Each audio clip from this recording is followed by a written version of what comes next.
Hai hai hai, kembali lagi di channel Remake Ojisan, channel review anime terbaik di setiap musimnya. Kali ini Mimin akan review anime Goblin Slayer season kedua, episode kedua. Sebelumnya silahkan subscribe terlebih dahulu agar Mimin semakin semangat untuk membuat review anime lainnya. Tidak usah lama-lama, akan Mimin mulai reviewnya. Untuk episode kedua ini berjudul Pemuda Penyihir Berambut Merah. Diawali dari perbincangan draft di sebuah tenda. Mereka bersama Goblin Slayer membahas misi yang akan dilakukan. Goblin Slayer mencoba menggali informasi. Sang biarawati cantik pun juga ditunjuk sebagai ketua tim kali ini. Juga mencoba menggali informasi yang ada di sana. Sang klien memberikan peta mausoleum, yaitu tempat yang dicurigai di mana sang goblin bersarang berada. Dan ternyata ada petualang yang sudah mengambil misi itu. Dan 2 orang diantaranya adalah wanita. Wanita di sini adalah kalau tertangkap oleh goblin bisa berbahaya, karena akan dijadikan ladang bercocok tanam, sedangkan laki-laki akan langsung dimusnahkan. Tim Goblin Slayer pun sudah terbiasa membagi tugas masing-masing. Ada yang menggali informasi, ada yang menganalisis, dan yang lainnya. Dan mereka sudah sangat terbiasa. Sang pemula atau pemuda berambut merah masih meremehkan kekuatan Goblin Slayer dan tim, dan tidak tahu akan akibat yang dilakukan selanjutnya. Setelah selesai berdiskusi, mereka langsung menuju tempat sarang goblin. Sang pemuda berambut merah terlihat tergesa-gesa karena minimnya pengalaman dan membuat biarawati cantik gelisah, dan ditenangkan oleh pendeta naga yang mengatakan tergesa-gesa akan mengakibatkan kesalahan. Dan biarawati cantik pun mulai kembali semangat dan memimpin misi kali ini. Pendeta naga bertanya bagaimana formasi kali ini, dan dibagi 2 tim yang masing-masing diisi 3 orang. Di dalam ruangan ada goblin yang sedang asik makan tulang. Sang Goblin Slayer pun langsung beraksi dan membasmi mereka, dan goblin pun berhasil dikalahkan.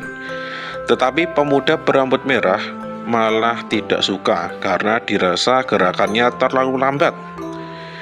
Dia pun berdalih untuk menyelamatkan petualang yang sudah tertawan oleh goblin. Ada satu ruangan yang terkunci dan terlihat seperti ada jebakan di sana. Pemuda berambut merah pun muak karena timnya terlalu lambat dalam bergerak. Dan dia pun mencoba membuka pintu. Akhirnya dia pun syok dan berteriak kencang karena melihat cairan berwarna merah.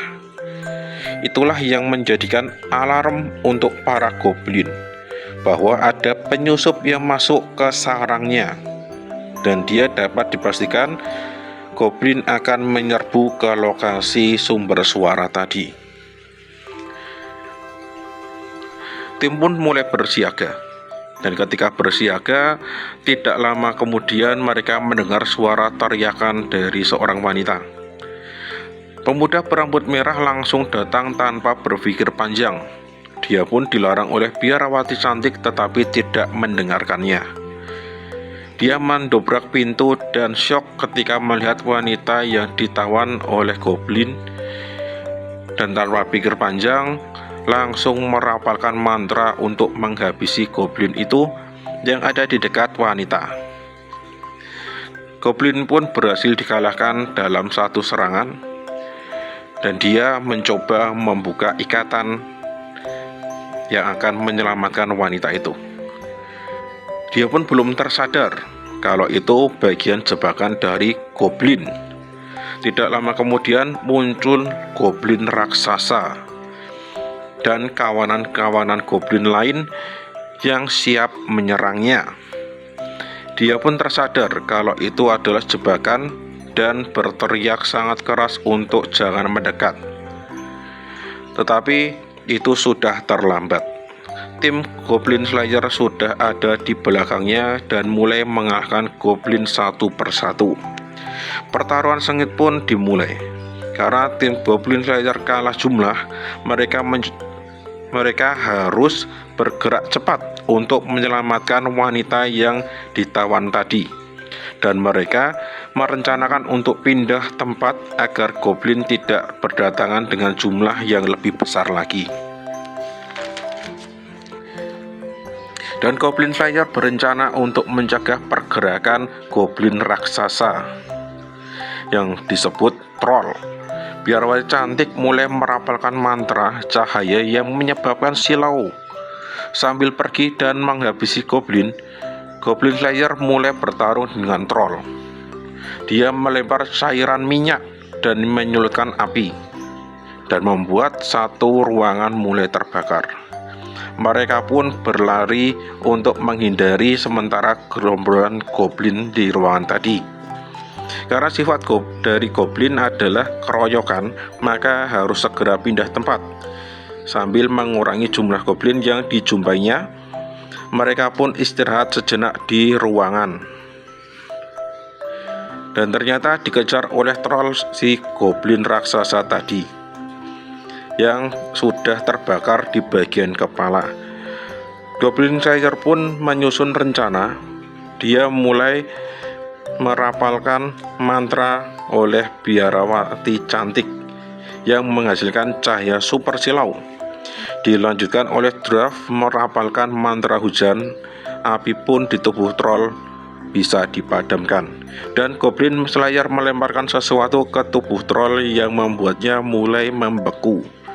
Dan troll pun mulai diserang oleh pendeta naga dan diakhiri serangan pamungkas Goblin Slayer tepat di dadanya dan membuat troll pun kalah. Dengan kekalahan troll, semakin mudah untuk misi diselesaikan dan mereka pun mulai menyerang goblin-goblin yang tersisa. Skin pun mulai berganti di tempat makan. Mereka merayakan kemenangan dengan makan bersama. Mereka pun bersyukur karena masih bisa pulang dengan selamat. Biarawati cantik terlihat murung karena merasa tidak sempurna ketika menjadi ketua tim. Dan pemuda berambut merah terlihat kesal dan mulai diejek oleh Dwarf. Namun kekesalan pemuda berambut merah semakin menjadi-jadi. Salah satu dari keluarganya telah dibunuh oleh goblin. Dia adalah mantan rekan petualang dari Biarawati cantik. Dan Biarawati cantik pun baru sadar kalau pemuda berambut merah sangat mirip dengan mantan rekannya. Biarawati cantik pun syok. Dan tiba-tiba Goblin Slayer pun berdiri dan meninggalkan meja makan. Dia berjalan dengan lesu seolah-olah sedang ada masalah. Dia pun meninggalkan tempat makan. Tiba di sebuah gang sepi, dia melempar helm besarnya dan terlihat murung dan sedih. Karena Goblin Slayer mengingat bahwa dia tidak bisa menyelamatkan seorang wanita ketika diserang goblin. Bagaimana kondisi selanjutnya? Apakah Goblin Slayer bisa bangkit kembali? Kita saksikan episode selanjutnya. Sampai jumpa dan sampai ketemu lagi.